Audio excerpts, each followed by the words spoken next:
Say what? Noah in the Philippines? Watch how we prove this is the very birthplace of Noah.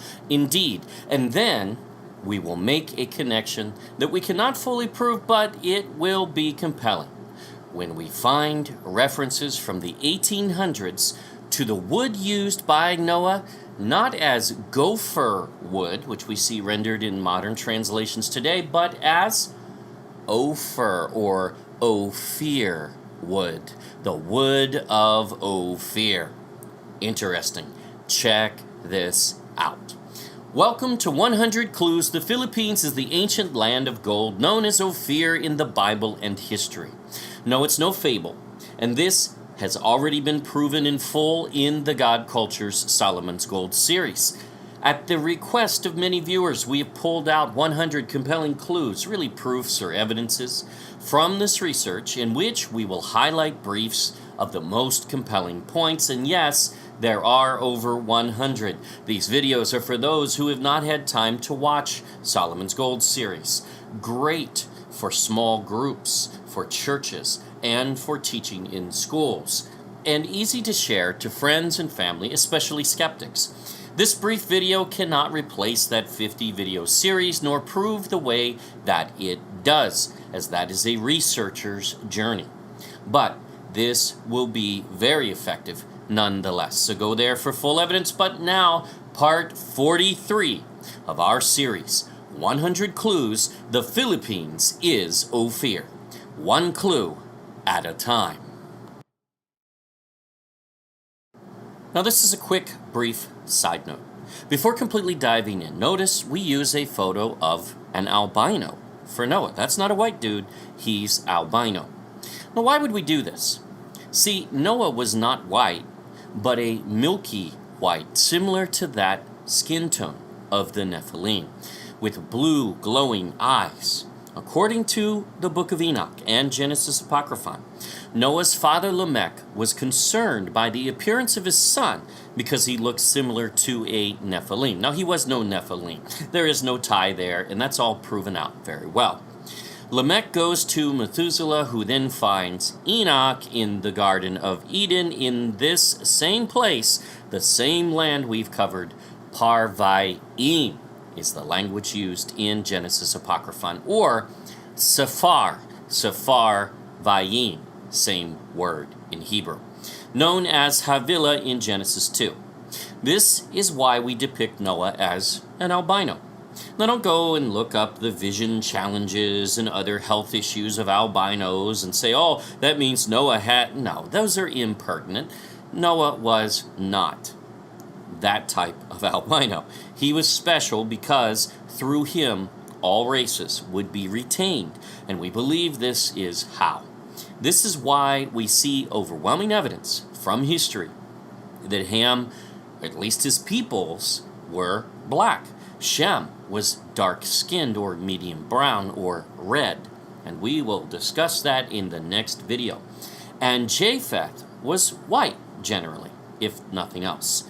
Many try to pull that together, but ignore Noah himself may have actually been the one carrying all the genes of what we call races today. Though there is actually only one race. It's called the human race. And that's all we actually have. Everything else is manufactured. Now, for the meat. We have identified the land of Adam and Eve, or Hava, as ancient Havilah, a variant of Eve defined by her curse in childbirth. The land where she would bear the first children on all of earth as well. The land of the travailing woman. More to come on that. Since creation, the land is the modern Philippines, and Adam's generations, all the way up to Noah, live there except for Cain the Evil, who is the only one recorded to have left and headed east, likely to South America, to build the first cities. Here's another little side comment since we're on it. The first he named Enoch, after his evil son, not the prophet. And we find an ancient city in South America, east of the Philippines, where the Garden of Eden is, bearing the name Tinak Talan. The native there, in modern times, more modern times, built that city atop a far more ancient structure. Could that be the actual city of Cain? Now, we do not know, but it certainly could be. It certainly bears the name. So Noah built the ark in the Philippines, and he was carried away from his homeland. His ancestors would return when Ophir, Sheba, Havilah came on the ships of Tarshish, and they returned to the ancient Havilah, land of Adam and Eve, and it is then renamed, which is a common practice in biblical history. Havilah, surrounded by the Pison River from Eden, is defined by three resources in which the Philippines, we have covered well, still leads the world in all three to this day, because it is ancient Havilah, and Noah lived there. Back to the days of Ophir and Sheba, and 1,200 years later, King Solomon's navy would journey from the Red Sea to fetch gold and resources for the temple, and the Queen of Sheba would return to Jerusalem with Solomon's navy, bearing incredible gifts of incredible value. One of those, we believe, is the nara, the red sandalwood, used to build the temple, as in Hebrew, nara is she who must be admired, identifying possibly the wealthiest woman of all time, the Filipina Queen of Sheba. How does this tie to Noah? Well, Solomon was not just fetching some gold and resources, but those used by Adam in the very first sacrifice in ancient Havilah. And the wood would be the very wood that Noah used in Havilah to build the ark. Because see, he built the ark in the Philippines. Genesis 6:14, Noah was told, "Make thee an ark of gopher wood."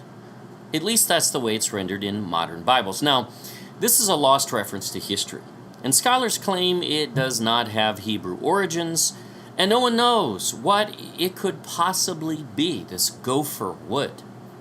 This is the only time the word appears in all of Scripture, and there is nothing really to go on. Or is there?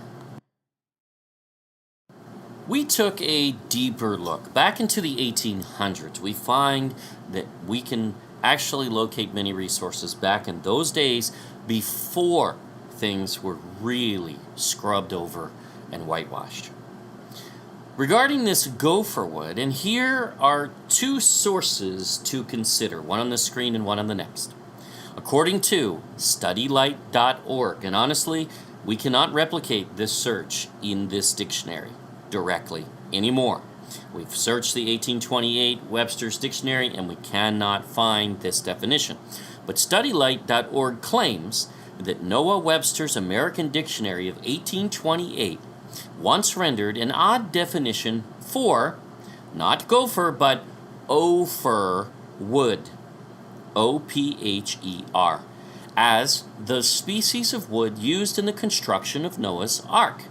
Now that's really odd because we do not find it that way in the 1611 King James, the Geneva Bible of 1590 or so, or any of the ancient texts that we've been able to really look at. So where did that come from is the question. This word ophir wood would be Ophir wood, or the wood that comes from the land of Ophir, same place where the gold comes from, and that's ancient Havilah, that is the Philippines. Now we've pinpointed that wood to be nara, the red sandalwood used in the temple, described in the references of the temple, and of course many scholars agree that red sandalwood was the type of wood used. We then find a second source that says the same thing. And this is just really odd, if nothing else. Maybe a huge coincidence. We don't think so. In The Pilgrim's Muse in 1816, author and minister Joseph Thomas recites this same scripture from Genesis 6:14, but very oddly, he renders, make thee an asylum, an ark, of Ophir wood. There it is, a second time, the same reference. Could it be a typo? Well, perhaps, but a very odd typo indeed, and a very huge typo for a minister to forget the G and capitalize the O and not notice that he did that. Very, very odd. Ophir is capitalized, denoting a place. Are both of these preserving a lost reference to gopher wood as Ophir wood or Ophir wood, the wood of Ophir? We believe this highly likely, though we cannot prove it out yet completely. And as we find things, we'll let you know. It makes sense, though, and would solve the mystery of gopher wood, which no scholar has solved to date, as it is the wood of Ophir, which we identify as the Nara. Think about that. So can we prove Noah lived in the Philippines? Yes. Adam's generations remained there before the flood. We believe we have done that. But can we prove Nara is gopher wood? No, but it is a strong point nonetheless. Now, in the next video, we will address one of the huge questions of history that this video starts to beg. And we get this many, many, many, many times in comments and in private emails especially. And it fits the series, so we're going to go ahead and we're going to do it here. What color was Adam? Now again, we received so many questions on this as a result of the content of this series already. So we're going to go ahead and show you from Scripture. Yes, we're going to prove to you from Scripture what color Adam was and see what you think. As we keep saying and supporting over and over again, there is no debating the Philippines is the land of gold in all of history. It is time this knowledge be restored. For those about to comment in ignorance, yep, we always get them. We dare you to watch Solomon's Gold series by The God Culture, the original channel to prove the Philippines is in fact Ophir. Even here, we are breaking these into sound bites and clear points, but watch how all 100 clues tie together, and this series will blow you away. Thank you for watching 100 Clues. Please subscribe to our YouTube channel. Don't forget to click the bell and like us on our new Facebook, The God Culture, space original. If you wish to skip ahead, go to the God Culture YouTube channel and watch our Solomon's Gold series, now available in Tagalog and English. There will be a link on the next screen. We can know this truth and be confident this belongs to the Philippines and no one can disprove it. Until next time.